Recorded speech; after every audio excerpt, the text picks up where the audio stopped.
What's up, galera? Tudo bem com vocês? Hoje eu vou testar seu inglês. Eu vou falar 100% em inglês para ver se você entende. Se você tem uma pergunta, pode deixar uma pergunta embaixo. Também, se você quer testar seu inglês ao vivo comigo, eu vou deixar o QR Code aqui. E também vou explicar como funciona na descrição. Então, vamos lá treinar seu inglês. So, a lot of people worry if they can understand a native speaker when they're speaking English. So I'm going to speak to you in English. I'm going to ask you a few questions. You can write down your responses in the comment section. Let's see if you understand. Let's see if you follow me. These questions will get progressively more difficult. First of all, what's your name and where are you from? I'll also respond to the questions. My name is Tim. I'm from the United States. I was born in New York City. How do you spell your name? I'll spell out my full name, at least my first name. So Tim is actually a nickname. Timothy is my actual name. It's Timothy. What's the opposite of cold? Write it down. What's the opposite of cold? Hot. Choose the correct sentence. I will ask you A and B. She go to school every day, or she goes to school every day. Which one is correct? I'll give you a second to respond.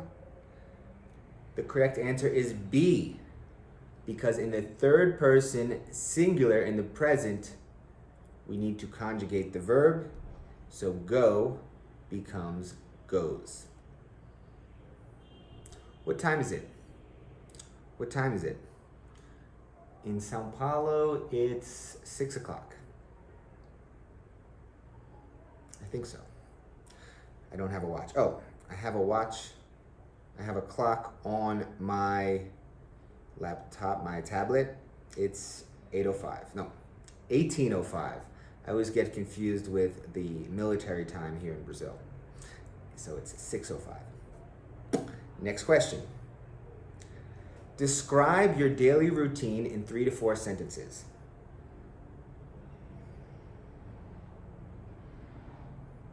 I'll describe mine. I wake up, I brush my teeth, I take a shower. Sometimes I'll have a coffee. Actually, I always have a coffee. I go to the gym.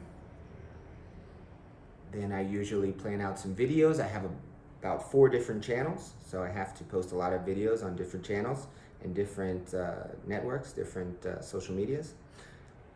And also I teach classes. I teach classes in English. I have over 100 students. If you'd like to be one of my students, I'd be happy to teach you. So you can find out more information in the description.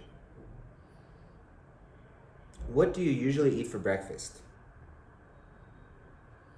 I usually skip breakfast and I just have coffee. But if I have breakfast, I usually have an egg or some bread, some toast, maybe a croissant. But I usually skip breakfast and my first meal of the day is lunch.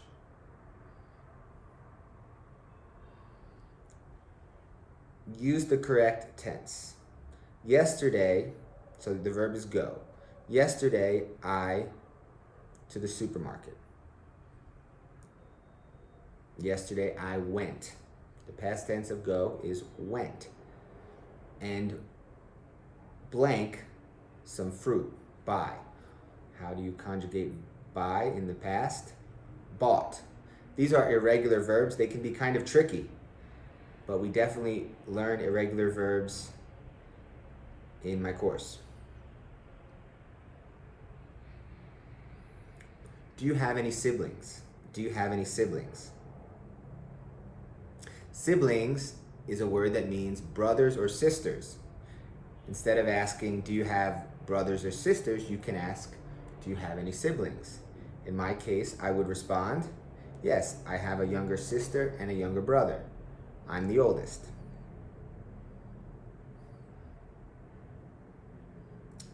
Tell me how to get from your house to the nearest supermarket. Do you have to drive? Can you walk? Here in São Paulo, it's about a 5-minute walk to the nearest supermarket. It's really easy to get to. In the United States, people usually drive to the supermarket, although I have a few supermarkets close to me in the town where I live in New Jersey. Okay, some more difficult questions. Can you explain the difference between I've been to London and I went to London? This is a little more grammatical. Basically, when we use the present perfect, I've been to London, we're talking about experiences in our life. I've been to London 3 times. I went to London last year. We're talking about a specific trip, a specific event. So it's slightly different. This is a good question for you. What would you do if you won the lottery? What would you do if you won the lottery? If I won the lottery, I would travel the world with my wife for about a year, see every country that we want to see, spend some time, not worry about the prices, go to some nice restaurants, and then I would buy a nice house, probably in the United States, probably in New Jersey, to be close to my family.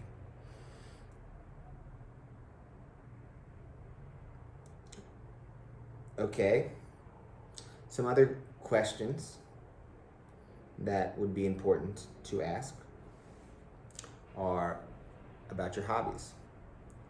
What do you do for fun?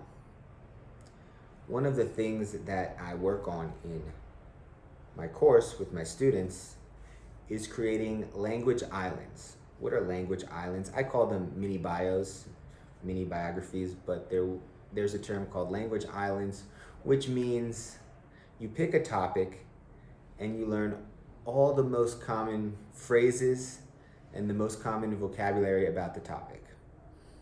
So hobbies might be one language island where you maybe create 15 to 20 phrases or 30 phrases, 40 phrases, 50 just to be safe about your hobbies.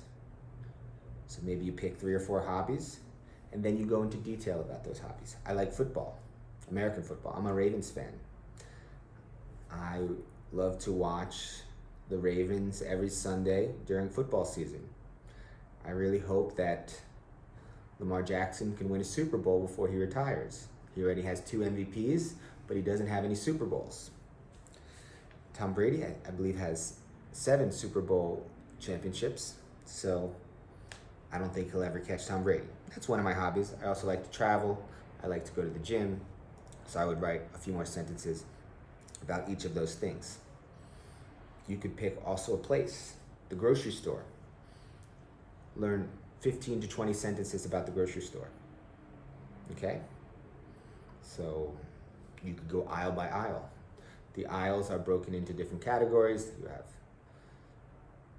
You have frozen food, you have your meat section, your fish section, your snack section, you have your deli counter or cold cuts, you have your cleaning supplies, your household supplies. So there are a lot of different sections, so you just learn different phrases like, oh, where can I find some toilet paper? Sometimes people confuse toilet paper and paper towels. Toilet paper is used in the bathroom and paper towels used in the kitchen, generally. Okay, other things you could talk about. If you have specific fields of interest or if you work in a specific field, maybe you work as a mechanic in the United States, but English is your second language or your third language. You might want to know all the vocabulary about being a mechanic. If you work as a tour guide and people visit your country, maybe you live in Brazil, you live in Rio de Janeiro, and you're a tour guide, and you want to know how to explain all the different sites in Rio and specific history about Rio de Janeiro, and explain that to foreigners as they go on tours with you. So there are a lot of different things you can do with these mini language bios. I hope this video helped you. Let me know to what extent you understood what I'm saying. If you need any help with your English, let me know, and I will be happy to help you. I will leave my contact below. I'll see you next time. Peace.